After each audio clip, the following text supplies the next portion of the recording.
Awesome. Hey everybody, welcome to our Wednesday night team call. I am still on California time, so I'm trying to get adapted back to East Coast time zone. So I'm kind of wide awake and ready to go. I've been laying in bed. I'm not ready to go to sleep. I'll just work my business all night. Yeah, that's not healthy. But I'm so glad to be back. I learned a ton. If some of you guys don't know what in the world leadership is, it's where we get together. Beachbody pours into us like crazy. It's the 5 stars and above of the network. And it's really cool to just be shoulder to shoulder with some of the top leaders in the company and hear what's working, what's not working, and to kind of validate some of the things that I'm experiencing and to know other people are experiencing the same things. So I had an amazing time. I learned a lot. I definitely got refilled. My cup is filled, and I'm excited to hit the ground running with November. So I know that I've been a little live happy lately, and I apologize for all of my live videos, but I feel like I keep getting all this information, and I want to pass it along as quick as possible while it's on my brain. So I apologize for all the live videos. Information before we get started. Quarter Force, as you know, is launching, and I'm drinking the Kool-Aid, y'all.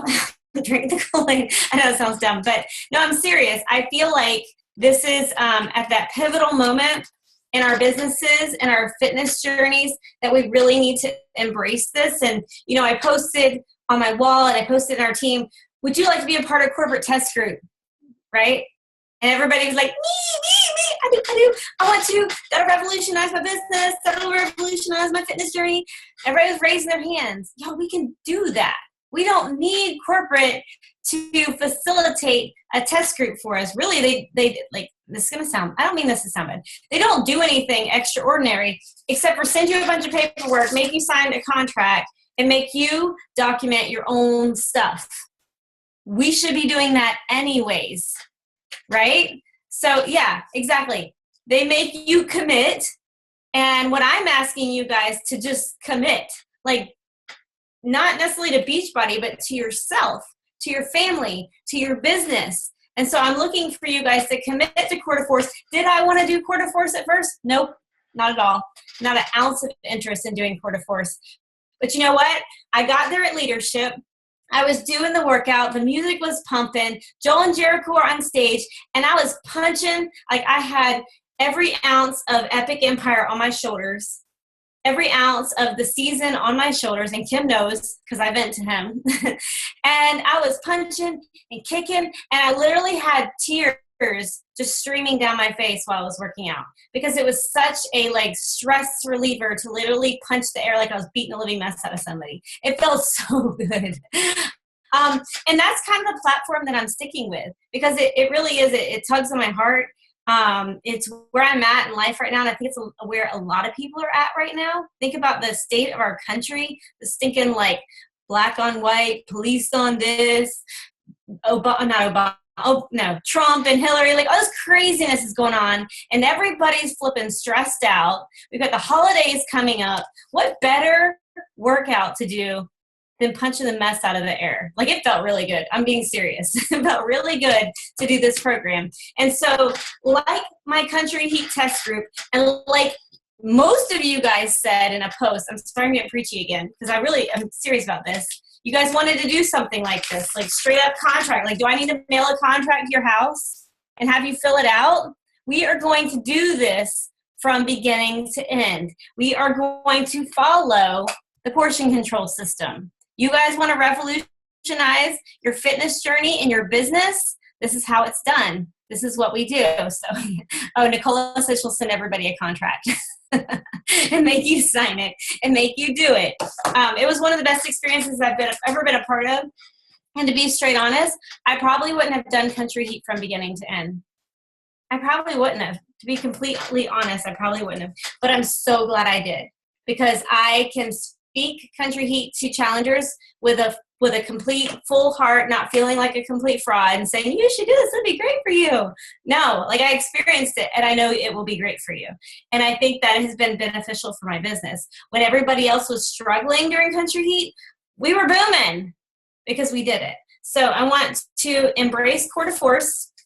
with all of our hearts. Go buy the DVDs. Don't go like on demand. On demand's cool and everything, but honestly, there's something about like popping that DVD in the DVD player and putting the calendar on the wall that is amazing. All right, you guys have heard enough of me talking about that today.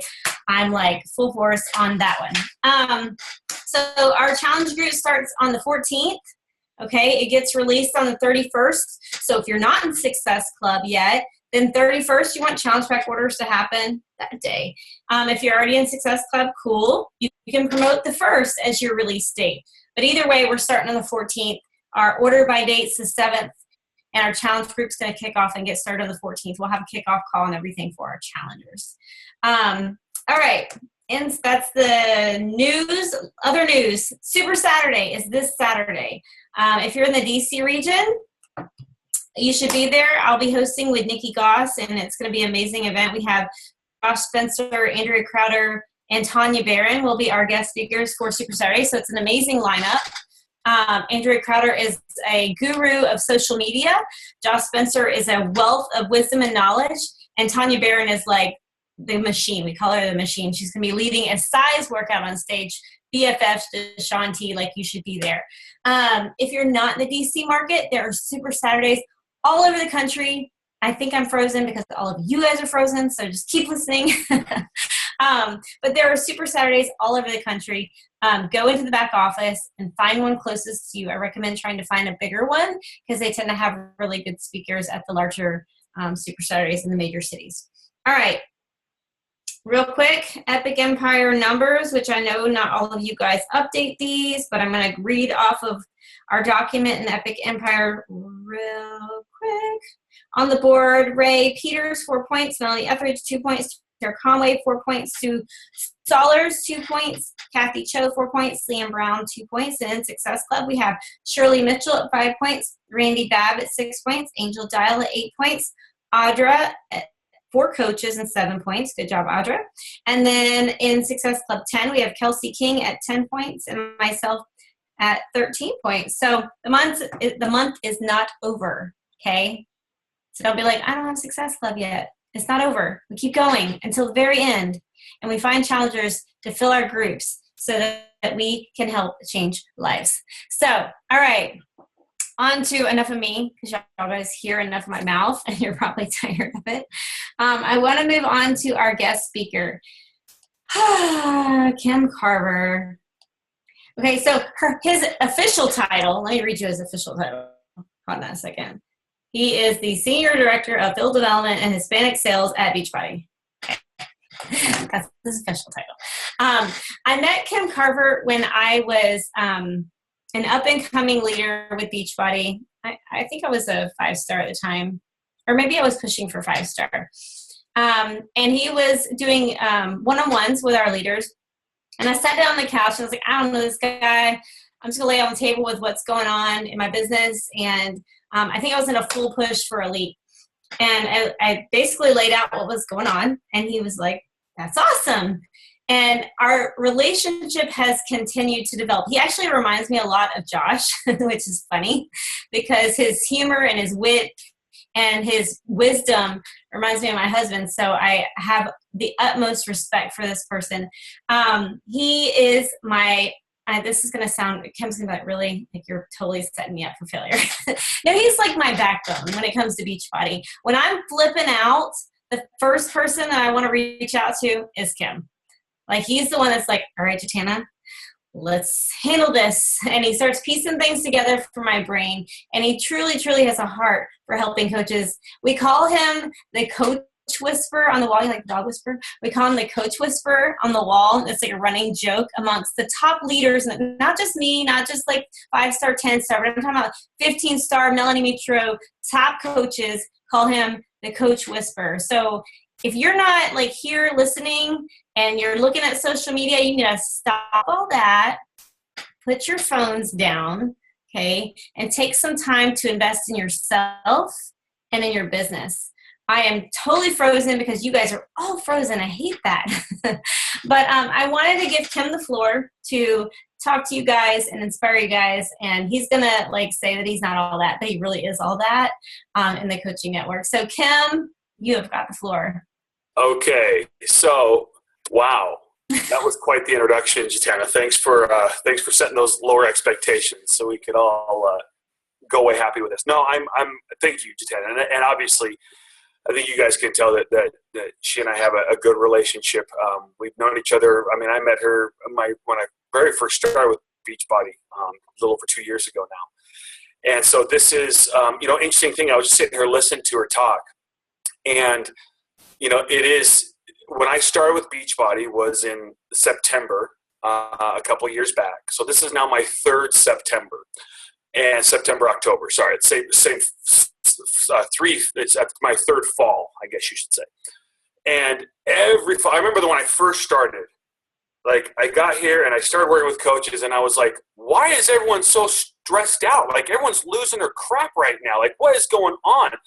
And I remember everyone kind of saying, yeah, it's fall. It gets kind of stressful, things like that.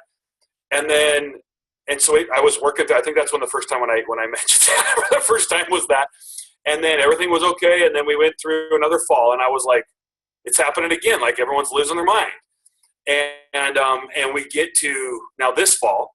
And this year's been a little crazy. It's been a little bit different for us, as businesses tend to do. They have cycles and things that they go through. But again, here we are in the fall, and we're having these same conversations. So I'm going to just address that head on, if I can, right now. And part of that is going to be something where I know those of you that don't know me might be like, who is this punk that gets on there and thinks he can talk to us like that? But those of you that know me know that comes from a place of love. And I want to just try to give you some perspective, if I can. So I grew up around network marketing. I'm the oldest of 7 kids. My dad always had a couple jobs and did a direct sales deal on the side. I just kind of grew up around it. I understand it. I sat where you're sitting right now with a couple, 3 different companies before I actually ended up on the corporate side about 15 years ago. I've seen companies go through cycles, big boom cycles, slowdowns, crashes, picking themselves back up again, going through these cycles that we go through. And so I think that's why whenever I get through these things, it doesn't faze me because these type of seasonality, these things happen to companies. But I do know that it can be very unnerving for you and for coaches when these things happen. And the reason why is because you want to be able to control it. And a certain element of your business will never be in your control. And at some point, you'll understand that, and then you'll be able to kind of have zen through these crazy times as well. But what this time of year reminds me of is running a marathon. And I'm going to use that analogy because it's kind of my brain right now. Next week, I'm running the New York City Marathon. I know you guys look at me and you're like, totally, he looks like a marathon runner. But I am. It'll be my 4th marathon. And let me tell you the reason why I'm going to use the marathon analogy. At the beginning of a marathon, everyone feels awesome. Everyone's talking and chipper and chatting. Everyone's doing great. And then you hit about mile 13, 14. It gets a little bit more subdued. And you got people at this point that are that didn't train or aren't in the right place and they're dropping out. For me, the hardest part of the marathons that I've done so far and when I train is mile 18. Mile 18 and 19 are complete hell for me. And they're not hard because of the fatigue. The fatigue's there, but they're hard because it's right here. And I think it's because I'm not quite in the 20s yet, right? I'm still in the teens, but I've been running at this point for 3.5 hours. So my body is like ready to be done, but I start having crazy thoughts in my head, right? Like this is like, I can just tell you it happens every time, and it's going to happen a week from Sunday. I'm going to hit mile 18, mile 19. I'm going to be like, you know what? This is dumb. I don't want to do this anymore. Like, this is stupid. Who cares if I finish this marathon or not? It's not a big deal. Like, this is like, why am I doing this? I'm choosing to do this. Like, I paid money to do this. This is ridiculous. Like, why am I doing this? And I will want to quit every step of the way for those 2 miles.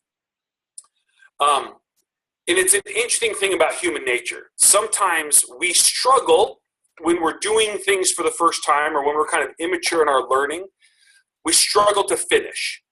And the reason why is because in the beginning, everything's new and everything's just an idea. It's a thought. In our minds, it can all just work out perfectly. But when the doing comes, that's when it gets messy. When the doing comes, that's when it happens. And after a while, dealing with the realities of those things that come at you can get hard. And after doing it for a little while, it can get taxing. And the temptation then is to just kind of quit. Because no one's applauding you as you kind of keep going through the hard stuff. Just like at mile 18, no one's like, hey, keep going. I mean, they're kind of cheering you, but they're not really, it's kind of like the same stuff you've been hearing the whole way through the race. So what I have to do is I plan for it right now. Just like a lot of you plan for this fall and we'll plan for it next year. I know there's going to be two things that I'm going to do at mile 18 and mile 19. First thing is I always take with me now a little piece of paper where I write why I'm running a marathon. I always have a purpose behind every marathon that I run. And it's something that I remember and I think about while I'm training, while I'm running. And I'm going to bring that out and I'm going to think about that. I'm going to think about the people that it represents. I'm going to think about the reason why I'm doing this. And then the second thing I'm going to do is I'm going to eat a granola bar. And as stupid and as silly as that sounds, I carry this one little special granola bar that I just really like, and I don't eat it the whole race. And mile 18 and mile 19, it's a little treat that I give myself. And I look forward to it. And so when I get that little reward, it just kind of helps put me over the edge, in addition to give me some additional calories to burn. Now, how does that play into what we're talking about right now? Well, you're at mile 18, mile 19. You're almost done with a year. What do we have? Like 2 months and 5 days left. Okay. The temptation for some of you is going to be like, the heck with it. You know, I'm almost done. I got the holidays coming up and stuff like that. And things have been kind of slow and it's not really working out. So maybe what I'll do is I'll just take a couple months off. And then in January, I'll get myself back going again. Even if you don't say those words exactly, that's kind of where some of your thoughts are. And some of you, okay, some of you are not going to let that happen. But you're so dang tired, you're thinking crazy thoughts right now. Like you're like me at mile 18 where you're just like, and usually that's when I get those messages from Jatan. I can think she's at mile 18. I just got to walk her off the ledge a little bit on this one, okay? But you're just thinking crazy thoughts. You're like, oh my gosh, this is never going to work. And you're like, you're overreacting to everything. You're getting overly sensitive to everything. You're getting very, very, because you're fatigued, okay? And so you need a little bit of perspective and you need to give yourself a granola bar. What I mean by a granola bar is learn how to celebrate some of these wins. You need to look back down, things that you've done, things that are going on, and you need to give yourself some wins at this point, okay? So let's talk about how to do that. Whenever I get on these calls, one of the challenges that I always feel really deep inside of me is I don't want this just to be sometime when I got on here for 30 minutes and just blah, blah, blah. And you guys are like, oh, man, that was really nice. You had some good stories. That was fun. Because we'll do all that. But that won't help you. And I'm not here just to entertain you. I mean, if you want entertainment, watch The Voice or watch some other things that's much more entertaining than me. I'm here to help you. But the only way that I can help you is if I ask you to do one thing, and that's to make a decision. To make some kind of a decision after this call. Now, what will happen is I'm going to go through some of the pieces I've prepared for you is there will be, hopefully, if I do my job and if you pay attention and aren't surfing on other tabs and doing other things on Facebook and stuff and kind of listening in the background, if you're with me, you should have a moment or two where you go, oh, something clicks, or maybe you get a little bit more belief in a next step that you need to take. I don't know what your next step is, but I can promise you at some point, hopefully, in this, you'll get something to help you. And in that moment, you're going to have a little good feeling. You're going to feel good. You're going to feel kind of excited. You're going to feel encouraged. But those good intentions are not decisions. We can often confuse good intentions for decisions. And I don't want you guys to do that tonight. I want you to make a decision. Now, a decision has three parts. Okay, those of you that heard me do my vital behaviors training, I know I've kind of explained this to you, right? But decision has three parts. It has a direction, something I'm going to do. Okay. It has a simple game plan, even just how to get started. Here's how I'm going to do it. And then it has some kind of accountability piece to it. If you'll do that, then guys, this call will be worthwhile to you, even if it's just something small. All right. But that decision is yours. So tonight I talked about mile 18 to get started here. I get where we're at. I understand that, but I'm going to challenge all of you in a real simple way to own your business tonight. Okay, I want you just to own it, and I don't mean that I'm like be mean to yourself and push yourself till you can't stand anything anymore, like endure it till you're about ready to kill yourself. I don't mean that. What I mean own it, guys, I mean own it right here. Be responsible for it. Be responsible for the next steps that need to happen. Be responsible for how you feel. Be responsible for how you're approaching your business. At the end of the call, I'm going to talk about a real simple concept of being infatuated with your business or being in love with your business, okay? Because there's a difference between the two. But before I get to that, what I want to do is hopefully give you some takeaways, okay? So this time of the year, mile 18, one of the things that I do in addition to eating my candy bar, remembering my why, is I don't look up when I'm running. I focus on like 3 feet in front of me, and that's all I'm looking at. And maybe I'll look to 10 feet, but my vision is just right what's in front of me, and I'm focusing on just taking those steps. I'm making sure that my arms are swinging the right way, that I'm not kind of going side to side, gorilla style, right? I'm focusing on my cadence and my pace and the things that I know I need to do to maintain the endurance level. I'm focusing on the fundamentals for me, okay? When you hit mile 18, when you hit this time of the year, whether you're the kind of person who's tempted to just kind of like write off the rest of the year, or the kind of person who's about ready to just explode because you're so tired, what I'm going to ask you all to do is to go back and re-examine where your focus is right now. Part of owning your business is owning those fundamentals. And sometimes this time of the year, we can have gotten away from those. We can have added layers to our business unintentionally throughout the year that makes our business heavier than it needs to be. One of the things I loved about this year was the Olympics. I love the Olympics. I'm a big Olympic, addict. And my favorite part of the Summer Olympics is track and field, is the sprinting especially. And when you look at sprinting is a lot like your business in that it has it's really driven by fundamentals. The fundamentals of sprinting are really, really simple. Stride length, how far you step, plus frequency, how fast you step, equals speed. That's it. It was a really interesting interview I saw with Usain Bolt's coach. And they were talking about how you coach someone like him. And he says it's the same way you coach anybody. It's not like you're out teaching him a new way to run. Like, hey, run backwards or run sideways. You run this way. But the ability to execute on those fundamentals. Are you getting the stride length or the frequency, those training? The ability to execute on those fundamentals faster for the 10 or 15 or 20 seconds of that sprint is what separates people, right?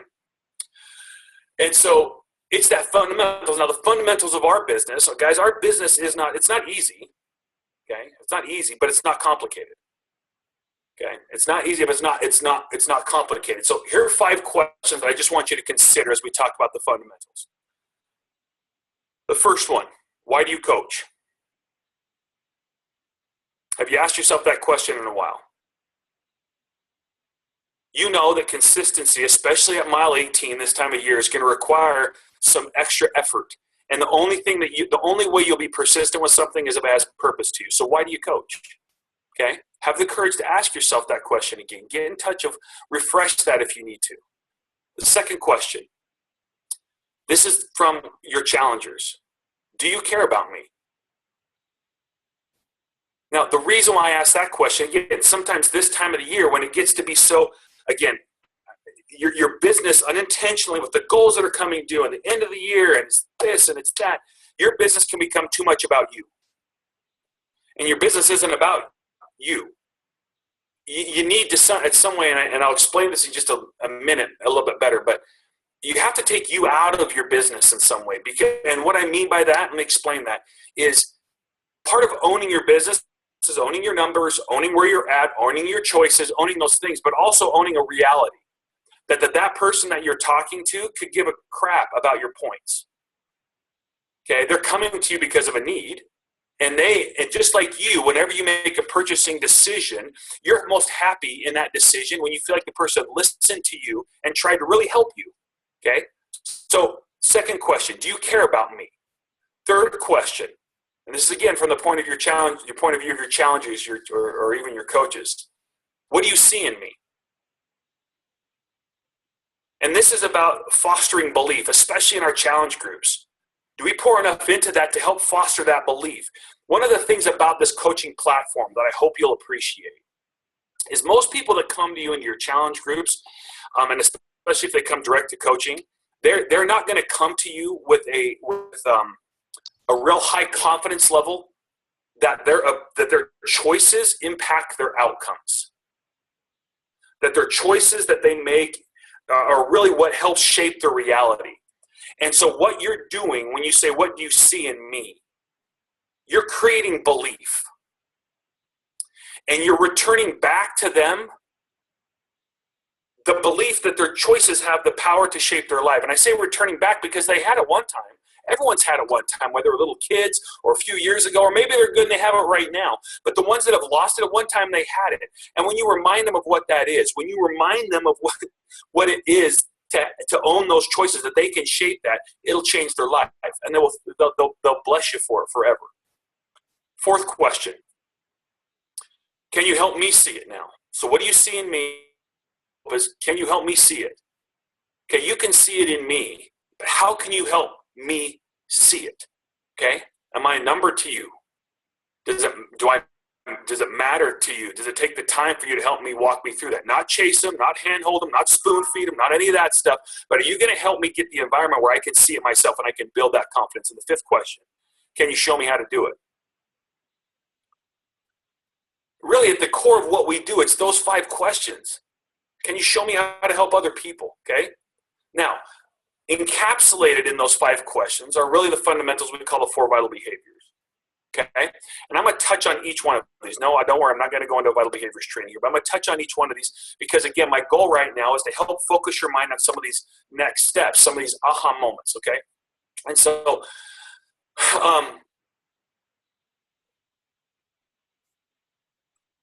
the first one, being proof the products work. Now, we know that that's because we're our best marketing tool. You guys understand that. We know that it's, credibility and trust. We understand that it's, all of those things. Okay, those of you who've been to my vital behaviors training know that's also about discipline, right? Learning the discipline necessary as a coach really starts in a lot of ways in disciplining yourself to go through the programs completely, right?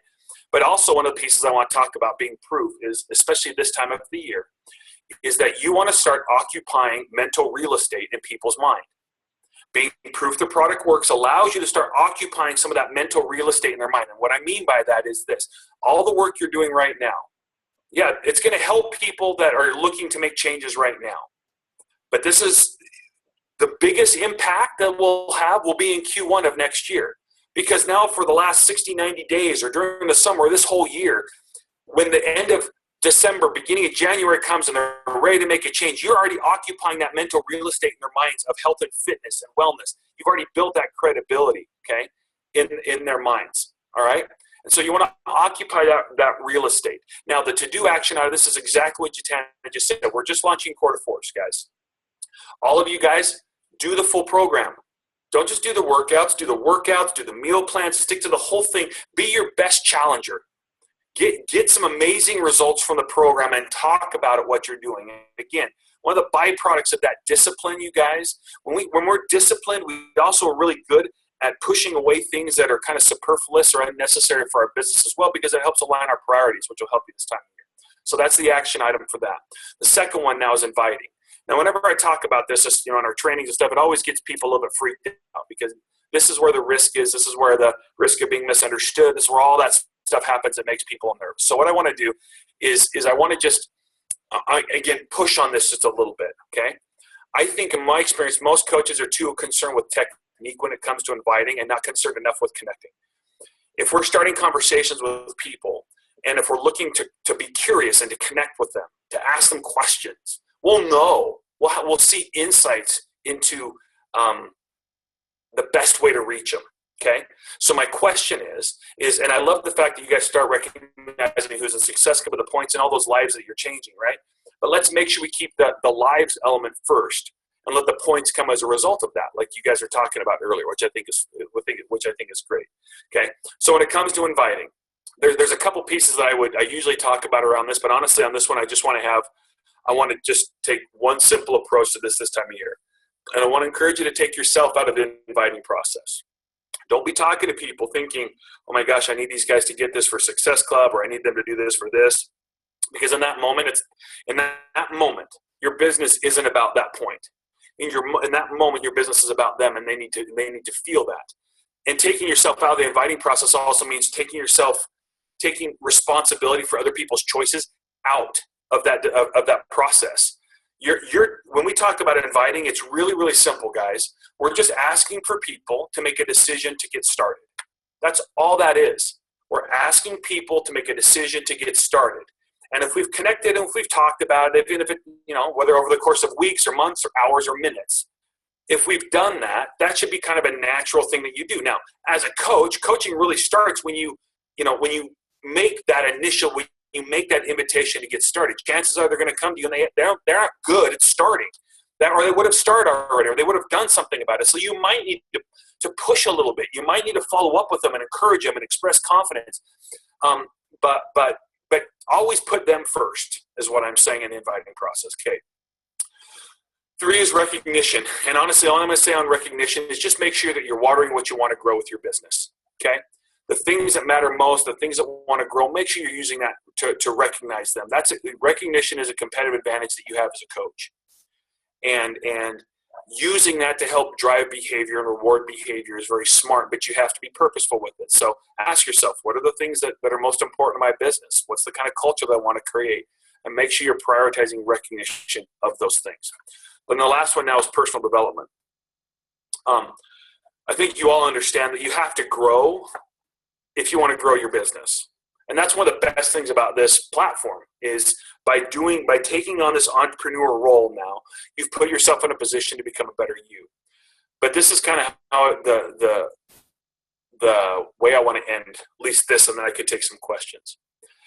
When we talk about personal development, one of the things that's very interesting with this is that as it pushes you, there's going to be 2 responses to that. You're going to resent it or you're going to embrace it. When things get challenging, or even when success comes, when the work manifests itself, when the requirement to adjust and to change and to grow happens, you're going to resent it or you're going to embrace it. And as I was thinking about, it was funny, on the way home, I was thinking about tonight, it's like, how could I illustrate that concept? And I'm going to kind of go out on a limb here, and I hope this makes sense. But it's like what I talked about at the beginning. A lot of us, when we start as coaches, or when you start anything in entrepreneur venture, but specifically in this instance as coaches, having a purpose behind your business, having all of those things that I talked about today are good. They're important. But you've also got to love your business. And I don't mean love necessarily every part of it, but you've got to love what you do. You've got to find that joy in what you do. But the funny thing about that is when I say that, when I was thinking about on the way home, I was like, well, that's not necessarily true, right? I mean, if I think about it one way, when I hear myself say it, I think, well, that's kind of like talking about, if I'm not careful, what you're going to hear is talking about the kind of love, like the love I used to talk about like when I was in high school. Oh my gosh, that girl's so good looking, I love her, that kind of stuff, that infatuation level love. When everything is just good and it's easy and it's just like, it's right there, just like, why does it have to be complicated? That infatuate, and that's not what I meant. When I talk about, do you love your business? I'm talking about the kind of like the relationship like a lot of you have with your spouses, like I've got with my wife. And that doesn't happen because everything's been perfect. It happens because there's been challenges. There's been ups and downs and this and that. And my commitment to it has been tested and pushed. And I've had to really, really dig deep in sometimes, but also, as you enjoy the highs. That's where that love comes from. And then it reminded me of a book that I'm reading right now. Actually, I'm almost done with it. It's called Grit by Angela Duckworth. And it's a book that there's a chapter in here that when I read it like 10 times because I was like, oh my gosh, like if I could like program every coach's brain with what this chapter says, chapter 4, I'm going to read you the part of it in just a second, okay? But really what this book is about, and you can go watch your TED Talk if you want, it's similar to what this is. Basically what it talks about is what makes successful people successful isn't necessarily talent, okay? Or any of that. It's what she calls us grit, which is passion and persistence. The passion and persistence to become good at something. To get good at coaching, to get good at your business, there's a price that has to be paid. I'm just going to tell you right now. I'm not going to be one of those guys and be like, hey, it's easy. Just do A, B, C, and then D happens. No, guys. This isn't that kind of a business. Those things are illegal, okay? Don't do those things, okay? This is the kind of business where you are going to have to learn. And so when you're right now, if you're the kind of person that's like fatigued and you're coming to the end of the year like, oh my gosh, I'm going to die. Take a second and look at it in perspective. Look, I'm learning here. Have patience with that process. I'm going to read you something from here, and then I'll blabber a few more seconds, and then we'll take questions. It's chapter 4. Okay, this is kind of like, pull up a blanket, get a little cup of cocoa. Let me read to you for a second.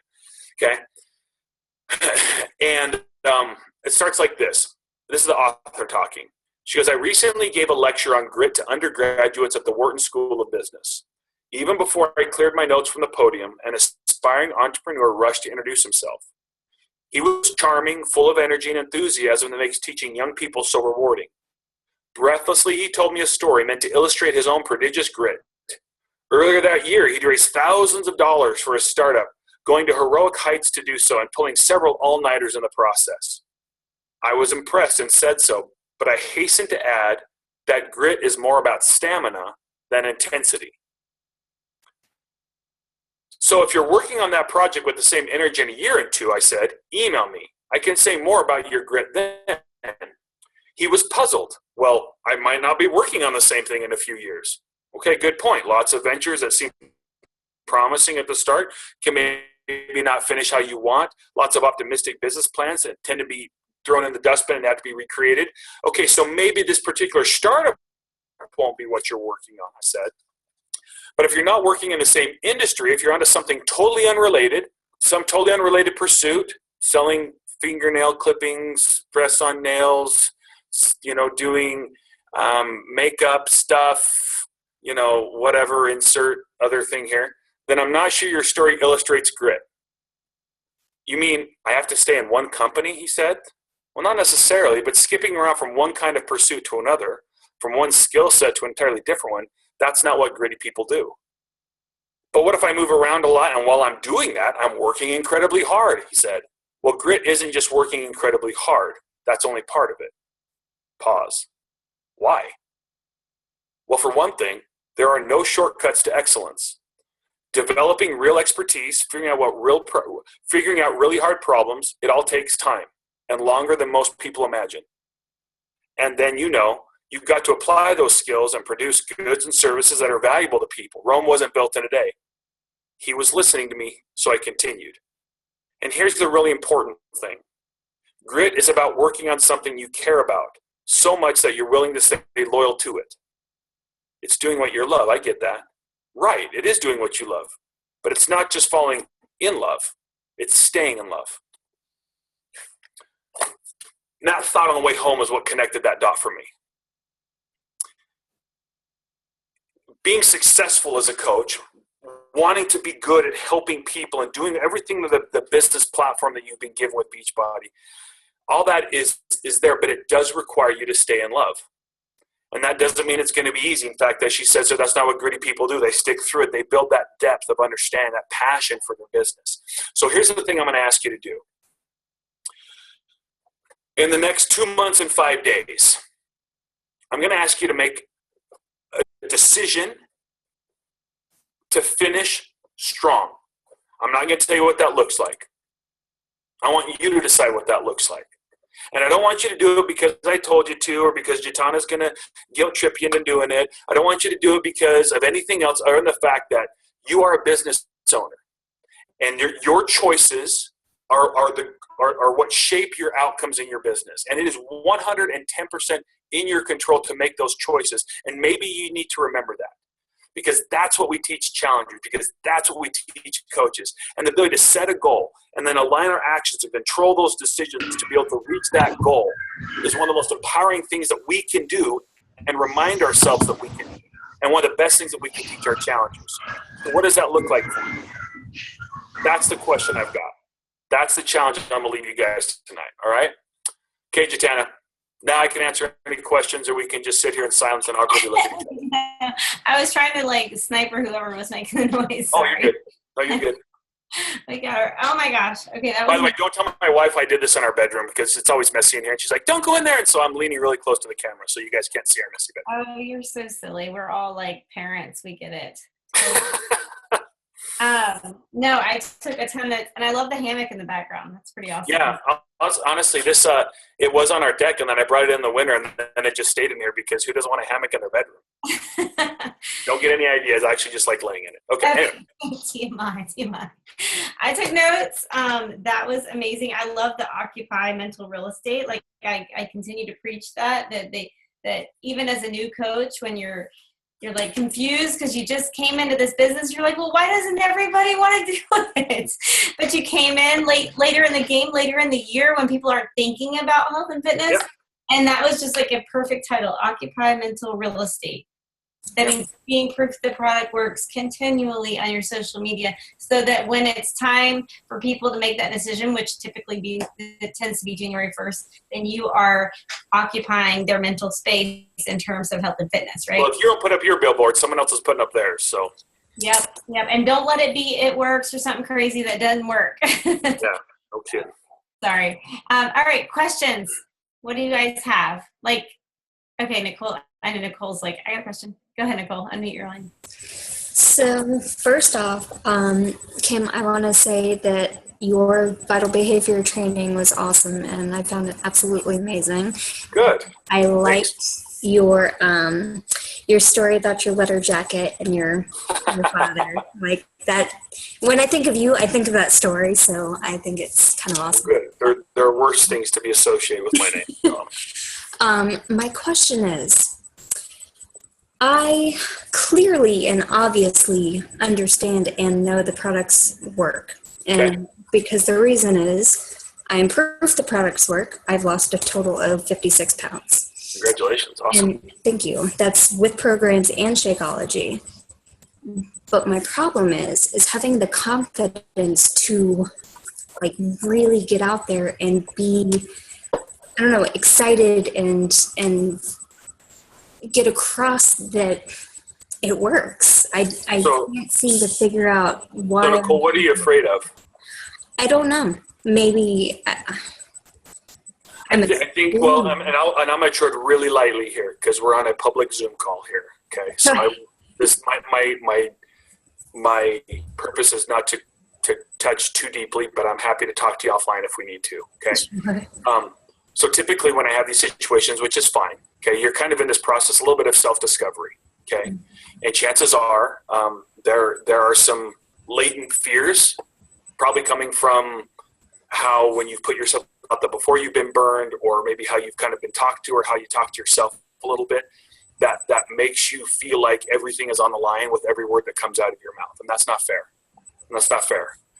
Part of the reason why I say that, why I kind of went right there, is because that core issue for you, what you need to do, if we were sitting one-on-one, this is what I would do, is I would just kind of ask you questions. I would ask you questions like, well, why are you afraid? What are you afraid of? What, if you were to do this, what could happen? Why would that make you nervous? And we would go back a little, and the goal behind that, just kind of digging a little bit deeper, is fear only has power over you when you let it lurk in the shadows of your brain. You kind of heard me go through this before. And so if you pull that sucker out and you shine a light on it, now all of a sudden it doesn't control you anymore. Once you give it a name, okay, I feel this way because my whole life I have felt like I couldn't be tried, or people would laugh at me or whatever it was, but you give it a name. And now that thing will stop controlling you, because now you can apply choice against it. You can say, okay, I know why I'm feeling this way, so now I'm going to choose to act differently. I feel like I'm hesitant to put myself out there for this reason. Well, there's something that's there, Nicole, okay? And honestly, I think that's where it'd be the first step. And I would dig deep a little bit and say, well, okay, why is it? What am I afraid would happen? I'm afraid people would make fun of me. I'm afraid people would misunderstand me. I'm afraid that I wouldn't be able to be enough. Okay, so why do I feel that way? What evidence do I have that they would react that way? And if so, why does that bother me? Because not everyone's going to see this, and that's okay. I understand that. But what is it that's getting me? And I would go right there. And then once you get that, then start making conscious choices to not let that dictate to you how you respond. Does that make sense, Nicole? Yeah. Okay. And if you want to, Nicole, honestly, I'm happy to get on a call with you when there's less eyeballs, and because these things tend to be a little sensitive. Or Jatana can do it. She and I have gone through this before a little bit, and that's okay. I mean, honestly, and part of the thing, Nicole, just to give you some perspective on it, okay, it will be very liberating, okay, because chances are whatever that thing is, it kind of impacts other parts of your life too a little bit. And once you kind of stop letting that dictate to you how you respond, once you stop letting that dictate how you see yourself and how you talk to yourself, you will feel this rush of empowerment come back to you, because you will realize that you're not just kind of being haplessly thrown to and fro in your life. You really can apply choices and decisions to push it in the direction that you want to go. And I think that's about as far as I want to go, to be respectful to that, okay? Thank you. I appreciate it. Yeah. Love it. Y'all see why I called a Kim when I'm about to lose my mind.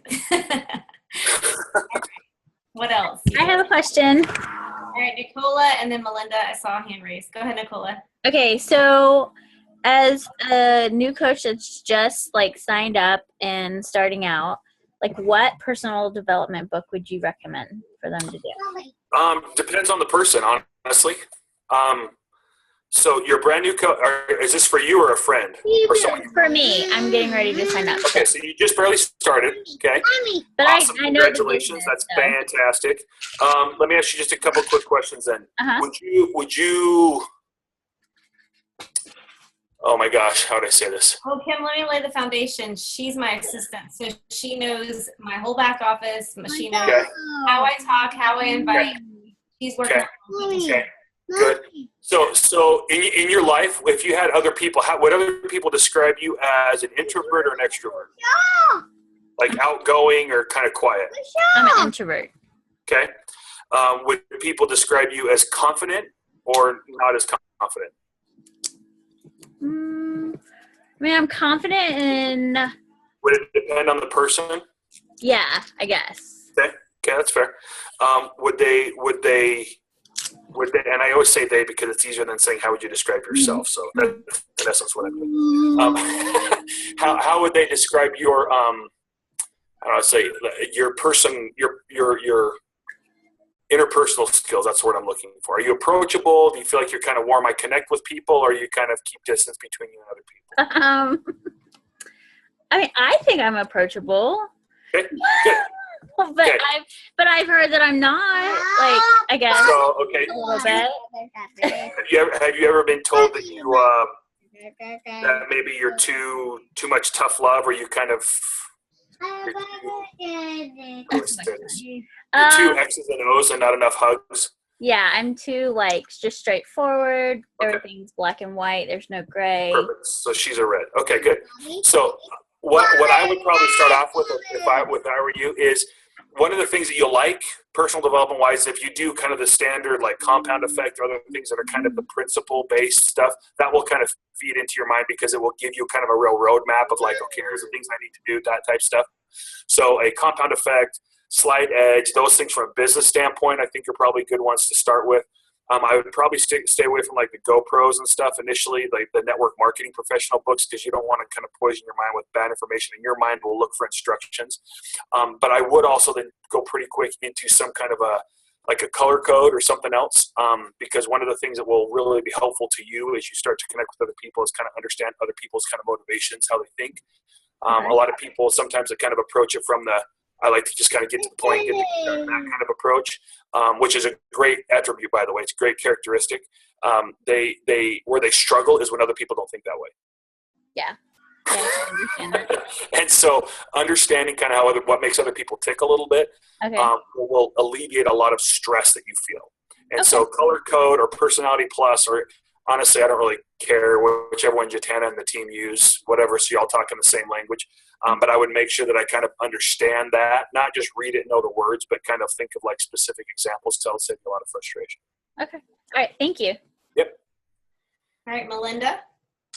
So that kind of spurs on my question, because I tend to get really passionate and I tend to over-explain, and I have a problem asking questions first. So I tend to just give it all to them, and I just watched you, which was fabulous, ask questions before you actually gave answers. So do you have like tips for somebody on how to start asking more questions and stop talking?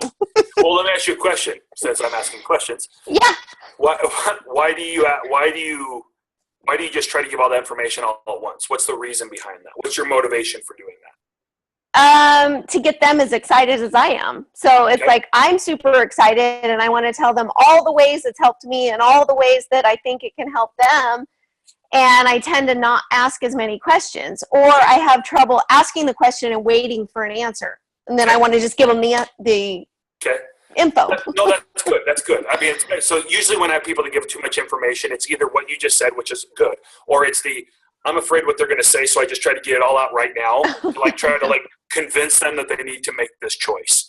Yeah. And so the second one on it is just, Melinda, just be, so I guess here's the answer that I would try to give. If we were sitting one-on-one, thing that I would probably recommend that you do is, first of all, be a little bit self-aware about it, like you are, obviously, but I would create 3 questions for yourself. And these are like 3 questions you just kind of keep in your back pocket. And they're questions that you say, look, really before I go forward, I really want to, before I give like all the details, I want to make sure I've got these 3 questions answered. And the questions should be kind of along the lines of, what does success look like for them? Not in any particular order. Why would this be something that's important to them? What would success look like for them? And what's the best thing, or what's the best thing that I could do to help you be successful? Does that make sense? And if you kind of address those questions, basically what their need is. Well, the reason why I say what success is, because you can't really answer all those questions and kind of you're talking about how your excited is without the answer to those 3 things. Right. If they're really interested, what their goals look like, what success would look like, and then what you can do to make that difference. And if you kind of keep those in your mind, and not like, I'm not going to tell you anything till I answer those 3 questions, but I'm not going to give you the full like enchilada conversation until I kind of have an idea of those 3 answers to those 3 questions. That's sometimes what I feel like when I ask questions, because I know Jatana's talked about the questions that she asks in order to get people, and so is my coach, Rebecca. And sometimes I feel like when I ask those, that's when for me it feels salesy, because I feel like they feel sold. Don't technique. I'm not saying you. So don't misunderstand me. I'm not saying, I'm not going to get into it. But what I'm don't technique people with it. What I'm saying is when you develop your 3 questions, they're not scripts. They're not things you've memorized. It's like, look, I want to kind of make sure I understand these 3 things before I really can fit you with the right program or the right solution. What that's communicating to them is that it's valuable. Now, you can still be excited. You can be like, oh my gosh, I love this. It's so awesome. But before you ask for a decision to get started, you want to make sure you have those 3 questions answered in your mind. And you can even tell them. So I'm so excited about this. But even before I want to talk to you about this, I want to make sure this even makes sense for you. Yeah. Question, more stuff. Does that make sense? Yeah, it does. And it's a skill. I mean, if you want to look at other stuff, I mean, there are, like, if you go Google like active listening, okay, it will help you with kind of like some like, ways to kind of like train your brain to develop that skill a little bit. Yeah. But I won't get into it right here. But there are some active listening skills that you could probably benefit from a little bit. But don't let it dampen your passion, and don't try to make it a sales piece, but just make sure that those are answered before you ask for the decision. Perfect. Thank you. Yep. Next. Who else? Really? I mean, I'll just take over Kim's time. I have a question. All right, get Audra the rock star. Okay, Audra, go ahead, girl. Hey. Oh, thank you. I just have a question for finding balance. I am really struggling with that right now. I have a full-time job. I'm a high school teacher, and I'm a perfectionist, and it is my demise. And I actually see it in a lot of other coaches and people that are coming into my groups. Very perfectionist. They have to get it 100% right, or they like fall off the wagon. And that is my personality too. So that's one of the reasons I started coaching, because I didn't want to give myself an excuse to fall off the wagon. So it's been hugely helpful for me, but I just want to know if you have any suggestions for that. Yeah, absolutely. I mean, so the first thing I would say is you gotta learn to be nice to yourself a little bit. My perfectionists that are on the call, okay? There's nothing noble about self-flagellation. I know that's a really big word. I want to make sure I explain that, but it's like beating yourself up about it. It is perfectionism, okay, speaking from a perfectionist, there's a lot of benefits to it, okay, in that perfectionists tend to be very self-motivated, self-driven, self-people. The problem is perfectionists burn out. And the reason why perfectionists burn out is because they can't handle the fact that they can't do everything. Right. And so the discipline that has to come into play is a realization out there that you can't do everything. Mm-hmm. And so in essence, what I'm saying is you get to define what perfection is. Right now, you're letting other people define what perfection is, and that's what's driving you batshit crazy, because you're not controlling that. Right. You need to take back control on what perfection looks like. For my perfectionists, I always go through a real simple thing that I call defining your 6. And I don't mean like your 6 like behind you. But on a scale of 1 to 10, 1 being I don't do anything with my business, 10 being, I haven't fed myself in 3 days because all I'm doing is on Facebook. Okay. What we want to be is about a 6. And you have to define what that 6 is. The 6 is here's the daily things that I can do. And a 6 is what I can do every single day. And it's not what I could do if I just didn't sleep and if I didn't eat and if I didn't know. On a normal day, when I've got all the stuff that I've to do with my job and everything else, this is what a 6 is. And you've got to you've got to be clear on what that is. I'm talking write it down on a board. This is my 6, bing, bing, bing, bing. Because what you're doing is you're defining what perfection is. And then your commitment to yourself is I'm perfect at being at staying at that 6th level. Now, there might be times when you have to bump it up to an 8, which means you have to say, here's the things I'm going to do, and here's the additional things that I'm going to add to it, okay? Yeah. But the reason why we do that is because at some point we need to go back down to a 6 again, but we don't want to go 8, 2, 9, 1 because we can't handle our perfectionist crazy swings, okay? And so define what that is. Take back control of what perfection is for you and stop giving that away to other people, okay? Then shape it, define what that 6 is to do that, and then be purposeful in that. Say, okay, now I'm going to unplug. Okay, I did that. I'm good with that. I could do more, but I'm not going to. Or maybe right now I will do a little bit more, but I'm knowing that this isn't what's required of me to be. Does that make sense what I'm saying? Oh, absolutely. Yeah. So that's what I would say. Okay. That's really helpful. Thank you. I feel like that's a conversation we have on a monthly basis. It's good though. Perfectionists, you guys, you like to work with people that are self-starters and that are driven. It's awesome. When I work with perfectionists, my biggest thing is I just have to keep them not burned out. I have to keep them on the path, if you will. If I can keep them on the path, they'll keep walking down the path. But you just see too many of them. They can't handle it. And the reason is because they have given up the control of what perfection is, and they're letting other people dictate perfection to them instead of defining it themselves. Well, and a piece of that also I found today, just thinking about my challengers, and I think I grow these expectations of my challengers too. Yeah. And then I get down when they're not doing what I'm expecting of them, and then I'm just setting them up for failure. And part of that related to that, and I probably should mention this, Audrey, is when you talk about what your 6 is, they have to be controllable pieces. You can't control what other people decide. And when I have red personalities, perfection personalities, when I talk to those people, one of the things you see is when they can't control something, the only thing they can't control is themselves, so they turn it right back on them. Right. Because they're looking to be able to control something so they can control blame, so they blame it on themselves, which isn't right, it's not true. And so they get so comfortable on that habit that they find themselves doing that all the time, and then pretty soon it's like their brain just explodes a little bit. Right. So don't do that. Okay, don't do that. Y'all see why I call him the Coach Whisperer? Just a guy who's been around a little while. That's all. All right. Well, we're almost done. Do we have one last question? Anybody? Everybody's like, can we do a one-on-one with Kim, please? Oh my goodness. Anybody? Everybody's scared. I know. It's because they asked me one question. It takes me 10 minutes to answer it. They're like, no, that was amazing. Thank you so much. All right. Well, we'll close it up. Kim, you are one of my favorite people ever in this world, besides my husband and kids. Wow. Tell Josh I said hello. I'm serious. Tell number one, number 2 said hello. Okay. Well, Josh thinks you're pretty cool too. So my business wouldn't be where it is today without Kim keeping me level-headed, keeping my perfectionist crazy, my overdrive pulling me back when I'm in overdrive and burning out on red. I think is what somebody tells me. You're in red zone, Jatana. Simmer down. So I appreciate you so much, Kim, and for taking the time out for my team. We're gonna have to get him at the Diamond Retreat. I really think we should book him for the Diamond Retreat. That'd be fun. Yes. All right. Well, epic. You guys are amazing, Kim. Thanks, you guys so much, and you guys have an amazing night. See you now. Bye. Bye.